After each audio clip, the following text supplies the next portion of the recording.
He had not said the words "I'll be home by 9" to anyone in 6 years. But there he was, standing in front of the bathroom mirror in a button-down shirt that still had a crease from the packaging, saying them to his 11-year-old son, who was sitting on the closed toilet lid, eating a granola bar and watching him like a wildlife documentary. "You look different," Jonah said. "I look the same. Your collar is weird. My collar is fine." Jonah set down the granola bar, stood up, and fixed the collar with both hands. He was at the age where he did things like this without embarrassment, practical and matter-of-fact, as though adjusting his father's collar was simply a task that needed doing, and he happened to be the one available. When he finished, he stepped back and examined his work. "Better," he said. "Thank you. Are you nervous?" "No," said Ren. Jonah picked up the granola bar again. "You've been in here for 20 minutes. Ren looked at his reflection. He had no good answer for that. His coworker Patrice had been the one to suggest it, not in the dramatic sit-down way people sometimes did when they decided it was time for you to move on with your life. Patrice wasn't like that. She had mentioned it in passing one afternoon while they were both waiting for the copy machine, the way she mentioned most things. Sideways, without fanfare, as though she wasn't sure she was going to say it until she already had. "There's someone. She lost her husband 3 years ago. I think you two would understand each other." Ren had said he'd think about it, which they both knew meant no. 3 weeks later, she had given him a name and a time and a restaurant, and looked at him in a way that made it very difficult to say no again. The name was Sloane. He didn't know anything else about her except what Patrice had offered, which wasn't much. "She's steady," Patrice had said. The kind of steady that took a long time to build. Ren had written the name and the address in his phone and spent the next 5 days trying not to look at them. Jonah had found out the same way Jonah always found out things, by being 11 years old and listening. Ren had made the mistake of confirming the reservation on a phone call, while Jonah was supposedly absorbed in a math worksheet at the kitchen table. By the time Ren hung up, Jonah was watching him from across the room with an expression that could only be described as satisfied. "You have a date," Jonah said. "It's dinner. With someone Patrice knows. That's a date." Ren had not argued the point because there was no winning it. Jonah hadn't brought it up again until the evening itself, when he appeared in the bathroom doorway and settled in to watch. He ate the rest of the granola bar. He offered the collar adjustment.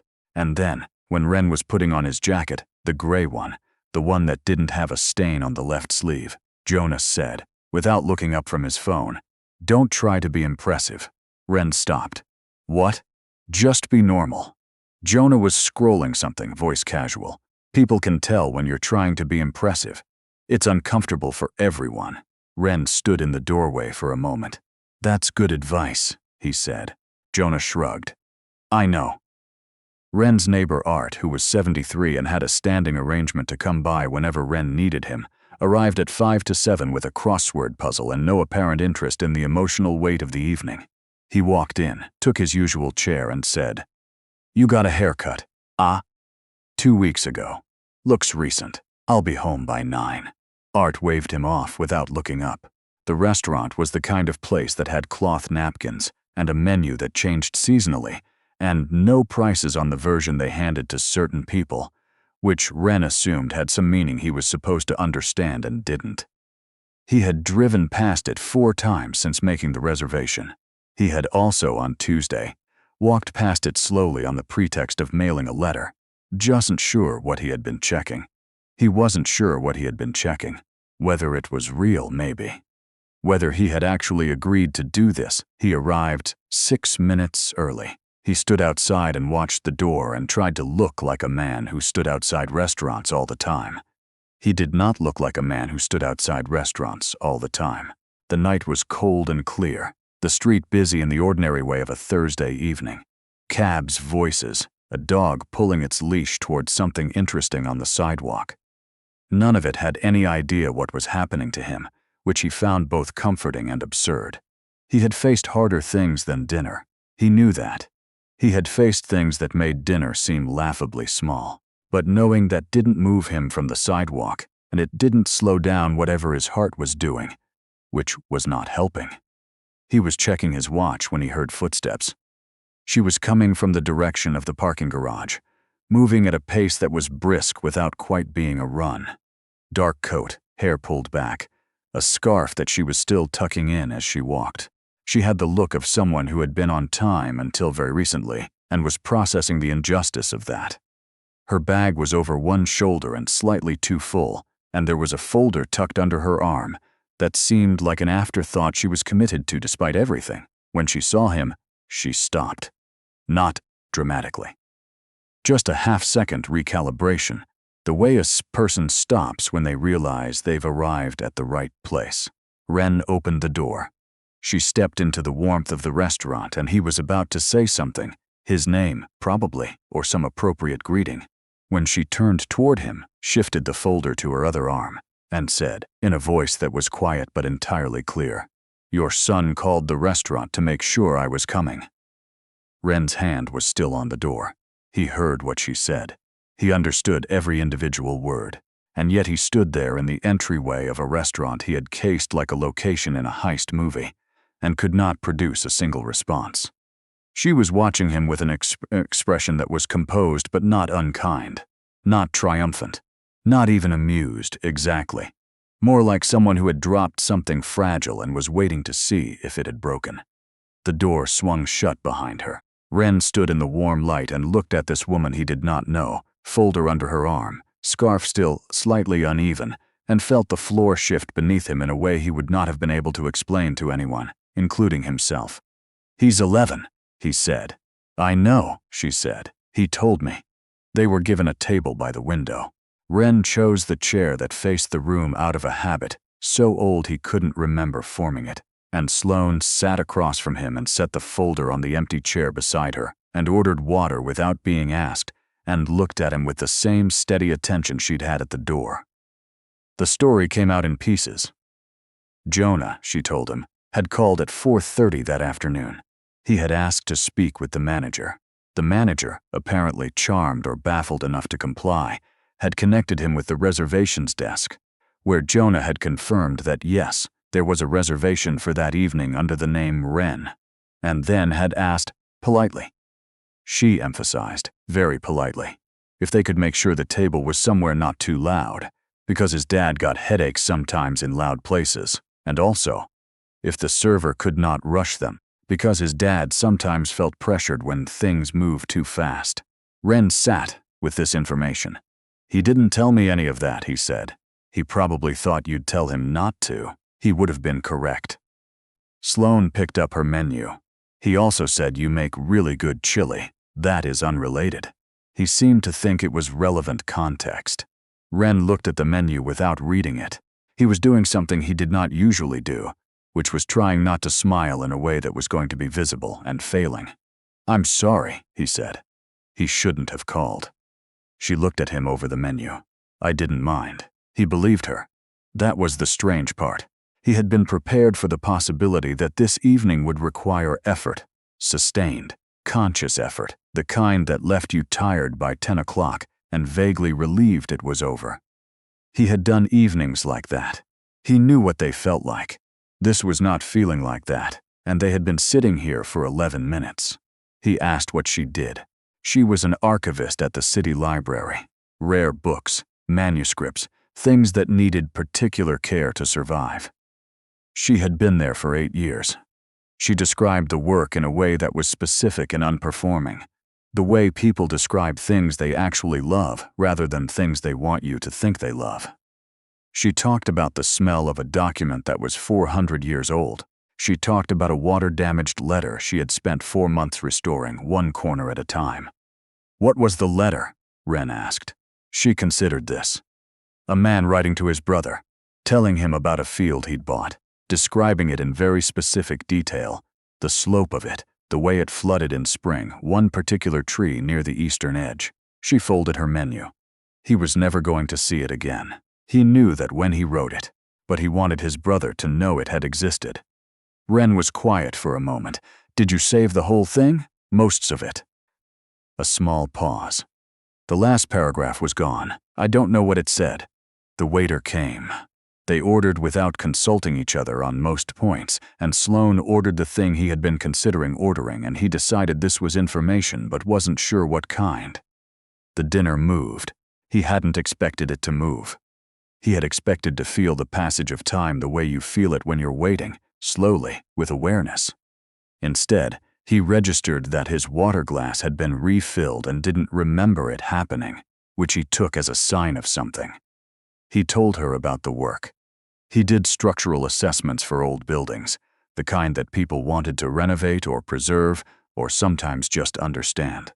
He told her about a building he'd walked through last spring, a mill from the 1880s. Everything still in its original place, tools still on the workbench, as though someone had walked out for lunch and not returned. He told her he'd stood in it for longer than was probably professional. "You wanted to know who they were," she said. "I wanted to know why they left." She looked at him. Just that. Somewhere between the end of the main course and the arrival of the dessert menu they declined, he noticed the folder on the chair beside her. He hadn't asked about it. It had the look of something she'd brought with her, from somewhere specific. Not work, exactly. The paper stock was different. A color that wasn't office beige. "Can I ask about the folder?" he said. She glanced at it. Her expression shifted in a way that wasn't uncomfortable, but was considered. "It's drawings," she said. "My daughter's." He hadn't known she had a daughter. He waited. "She's 8. Sloane picked up her water glass and set it down. "She made me bring them," she said. She stopped. "She has this idea that if she shows me something beautiful before I do something scary, it helps." The table was quiet for a moment. "Does it?" Wren asked. "I looked at them in the car for about 10 minutes before I came in." She turned her glass once. "So I think that's a yes." Wren looked at the folder. A child's insurance, carried in from the cold. He thought about Jonah calling the restaurant at 4:30 with very specific instructions about noise levels and pace. Different methods. Same intention. "How long has it been?" he asked. "The two of you. 3 years." She said it the way people say things they've had to say many times.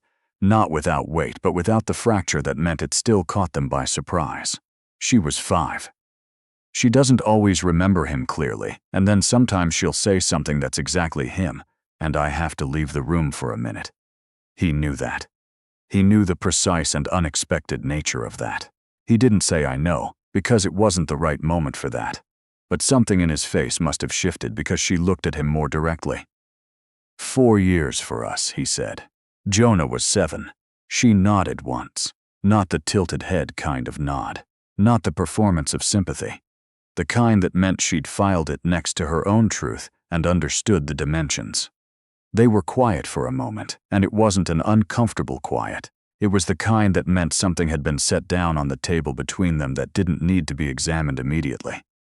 "She drew a lion in there," Sloane said, nodding toward the folder. "For courage," her words. "How is a lion for courage?" She saw it in a movie. The lion walked into the thing that scared it. She glanced at the folder. She's very literal. Wren thought of Jonah's voice delivering instructions to a stranger on a restaurant phone. He gets headaches. Don't rush him. Mine called ahead to manage the ambiance, he said. Sloane laughed. It was short and genuine and slightly surprised. The kind of laugh that meant something had caught her off guard in a good way. And something in Wren's chest that had been careful for a long time became, for a moment, less careful. They did not order dessert. The waiter brought the check with the tact of someone who understood the table. Didn't need an interruption, and they divided it without drama. And then they were in their coats and outside, which happened faster than Wren had anticipated. The street was colder than it had been. Their breath showed faintly in the air. They stood on the sidewalk the way people stand when something is ending, and neither person is quite ready to be the one to formalize it.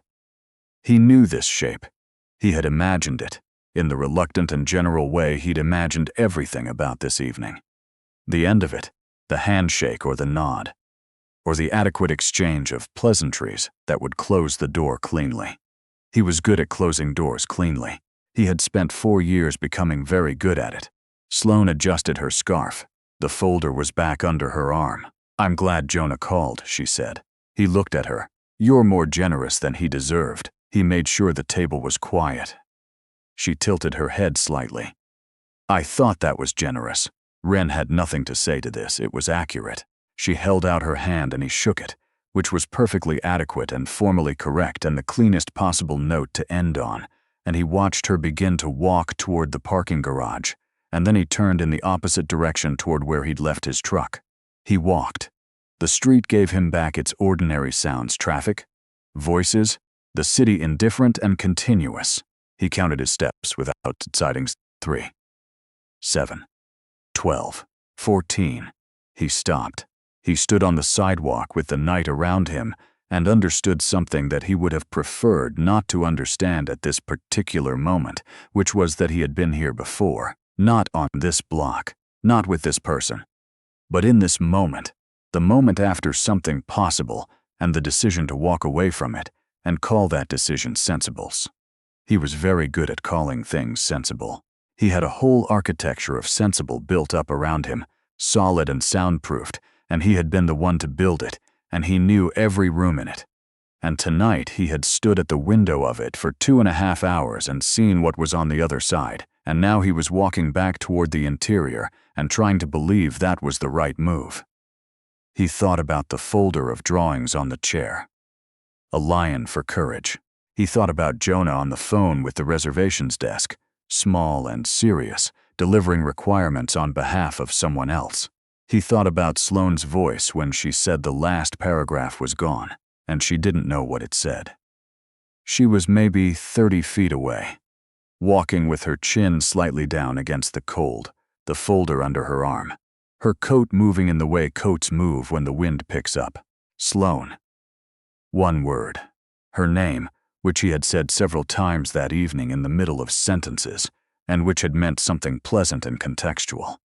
Now it meant the 30 feet between them and the thing he had very nearly talked himself out of, and the piece of paper his son had probably spent 20 minutes rehearsing before picking up the phone. She stopped, turned. He walked back toward her. He did not say the thing he wanted to say. Not on the sidewalk, with the city around them, and both of them in their coats with their breath showing.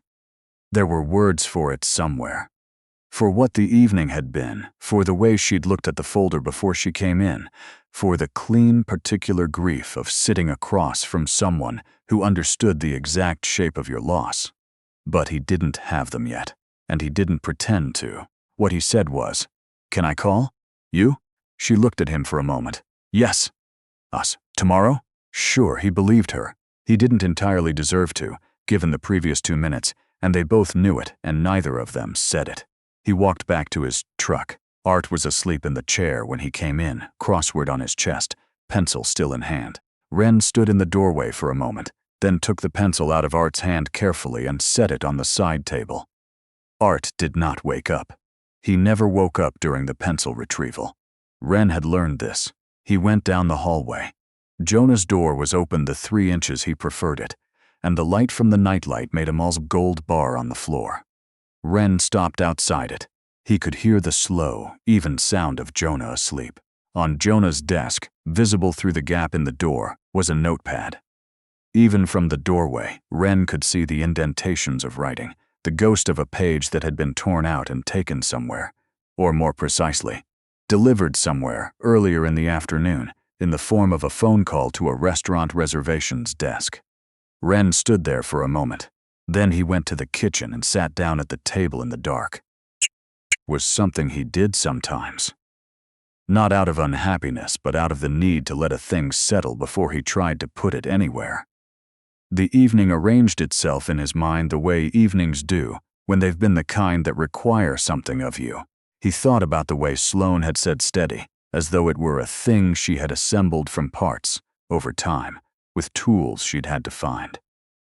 He thought about the folder on the chair and the lion in it.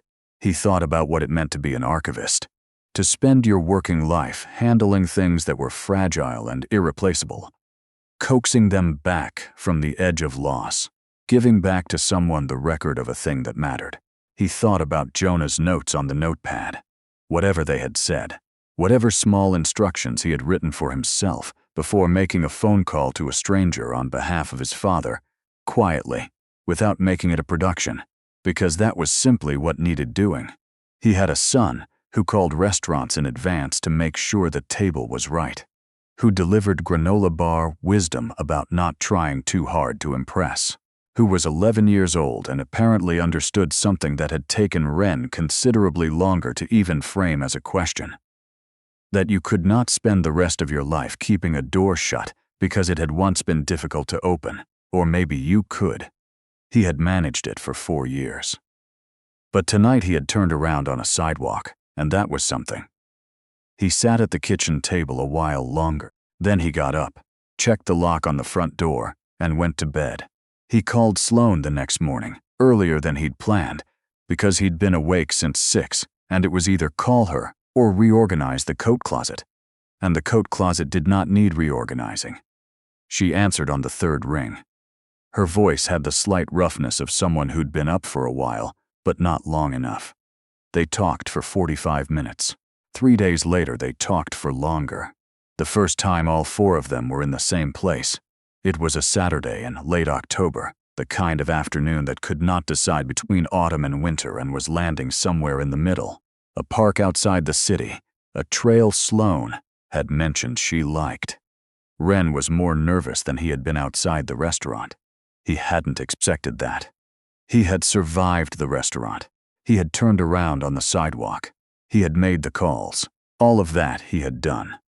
And yet, standing in the parking lot watching Sloane's car pull in 2 spots down, with Jonah beside him in his old gray sweatshirt and his sneakers that were doing their last season, he felt something that had nothing to do with him personally, and everything to do with the boy standing next to him.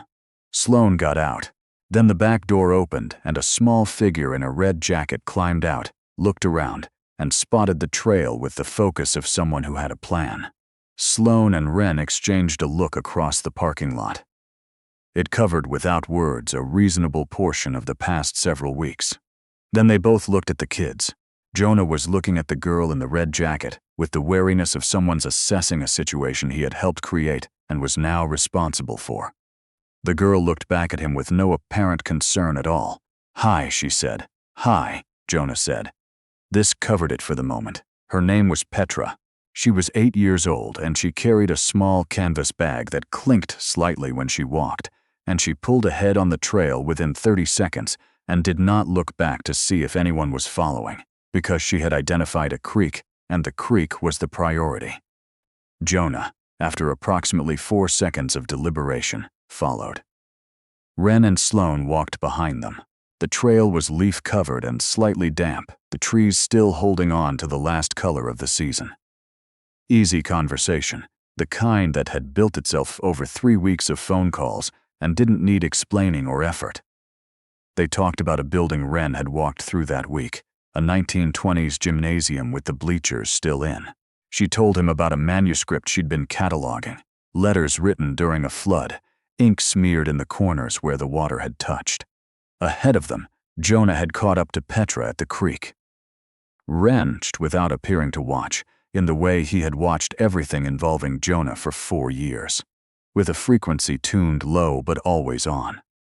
Petra was crouching at the edge of the creek, looking at something in the water. She had her canvas bag open beside her and was doing something with the contents that Ren couldn't see from this distance. Jonah stood a few feet back, hands in his pockets, with the posture of someone who was interested but not ready to commit to being interested. Then Petra looked up at him and said something. Ren couldn't hear it. Whatever it was, Jonah crouched down. They found a spot further along the trail, a clearing near a bend in the creek, where someone had placed 2 flat rocks that served as seats if you weren't particular about your seating. They spread out Sloane's blanket and sat, and let the afternoon be what it was. Petra had her bag open and was arranging things on the blanket with the focused intentionality of someone setting up an exhibition. Ren saw 3 smooth creek stones, a small field notebook, 2 colored pencils, and a folded piece of paper. Jonah watched this process with something that was becoming, despite evident effort to prevent it, visible interest. Petra picked up the field notebook and handed it to Jonah. He took it, opened it. Ren watched his son's face do something he didn't often see it do, a kind of arriving. the particular look of a person who has found something that makes sense. "What do you draw?" Jonah asked. "Everything," Petra said, "but mostly I draw the things I want to remember." Jonah turned a page. "This is really good." She looked at him with the straight assessment of an 8-year-old who has not yet learned to receive compliments sideways. "I know," she said. "This one isn't finished." She took the notebook back and added something to the page she'd been looking at. Quick, light lines, her pencil moving without hesitation. Then she held it out for Jonah to see. It was 2 figures standing at a creek. One was taller, hands in pockets, the specific posture of someone who was interested, but hadn't said so yet. The other was shorter, crouching, pointing at something in the water. "That's us," Petra said. Jonah looked at it for a long time. Then he reached into his own sweatshirt pocket and took out a pen. He always had a pen. It was one of the things Wren had noticed first about him, this constant quiet preparedness, and held it out to Petra. "Can I add something?" She assessed the pen. Then she handed the notebook back to him. He bent over it and drew carefully at the edge of the page, a small addition to the scene. 2 more figures slightly further back, smaller, walking side by side. He held it up. Petra looked at it. The creek, the 2 figures crouching, and at the edge of the page, the 2 adults in the background, walking. She nodded once, with the solemnity of someone ratifying something important. Sloane was very still beside him. Wren did not look at her, because there was something happening in his chest that was complicated to manage, and he needed a moment. He looked at the creek. The water moved over the stones in the way water moved. Indifferent and continuous and entirely unbothered by what was happening on the bank beside it. He thought about a letter written to a brother describing a field in exact detail, for the only reason that it had existed and mattered and someone deserved to know. He thought about Jonah's notepad and the ghost of instructions pressed into the page below. He thought of what meant to keep a record of something, to say, "This was here, this was real, this counted." A sound from the blanket. He looked over. Petra had torn a page from the field notebook, carefully along the perforated edge, and was folding it into thirds with the concentration of someone, for whom the folding was as important as the drawing. When it was folded to her satisfaction, she leaned across and put it in the pocket of Sloane's jacket. "For later," she said, "when you need it." Sloane looked down at her pocket, then at Petra. "What's on it?" she asked. "The lion," Petra said, simply, as though this were obvious. She went back to her notebook. Jonah picked up one of the creek stones and turned it over in his hand and said something that Wren didn't catch, and Petra responded, and then they were talking in the easy shorthand of 2 people who have found that they speak, essentially, the same language. Wren and Sloane sat next to each other on the blanket with the cold coming in off the water and the light going flat in the way it went flat in October at 4 o'clock. "She drew that from memory," Sloane said quietly. "She's never met Jonah before today." Wren looked at the notebook now back in Petra's hands. "She was paying attention," he said. Sloane was quiet for a moment. Then, "She does that. Pays attention to things she can't fix yet, and then draws them. So she doesn't lose them." Wren thought about an archivist and a mill and a letter about a field, about the particular human need to hold on to things before they're gone, about the difference between holding on and refusing to let go. They walked back as the light finished failing. The trail was darker now, the trees more shadow than color. Petra and Jonah walked ahead, which was his want, a closer half step than it had been at the start. Petra talked. Jonah listened and occasionally talked back. At the edge of the parking lot, Petra stopped. She turned and looked up at Wren with the directness that was apparently her natural mode. "Are you sad?" she asked. He looked down at her. The question was so clean, so without architecture. "Sometimes," he said. She nodded. "My mom is sometimes too." She turned this over, but she laughed today. Twice, I counted. She said it with the factual tone of a person delivering a preliminary report. Then she turned and went to Sloane's car and climbed into the back seat and began looking for something in her canvas bag. Wren stood at the edge of the parking lot. Sloane was a few feet away, keys in hand, and she was looking at him in the way she had looked at him across a restaurant table 2 weeks ago. with the particular attention of someone who was not going to decide for you, but was entirely willing to wait. He thought about Jonah's voice on the phone. Don't rush him. He thought about a drawer of his wife's things that he had moved twice and not opened. He thought about an old mill with tools on the workbench, and the question of why people leave, and whether leaving was always what it looked like. "Same time next week?" he said. Something moved through Sloane's expression, small and real. "Yes," she said. Jonah had already found the passenger seat.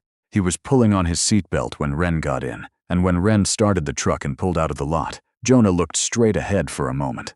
Then he said, without any particular inflection, "She's nice." Wren kept his eyes on the road. "She is." Petra counted her mom's laughs, "I heard," she said twice. Jonah considered this. "That's a good sign, right?" Wren looked at the road. The lot was behind them now, and ahead the road opened up into the last of the afternoon light. "Yeah," he said. "I think so." Jonah nodded once, settled back into the seat, and pulled out his phone. Wren drove. Outside, the trees along the road were almost bare, just the last few leaves still holding on, the way things hold on when they don't know yet that it's safe to let go.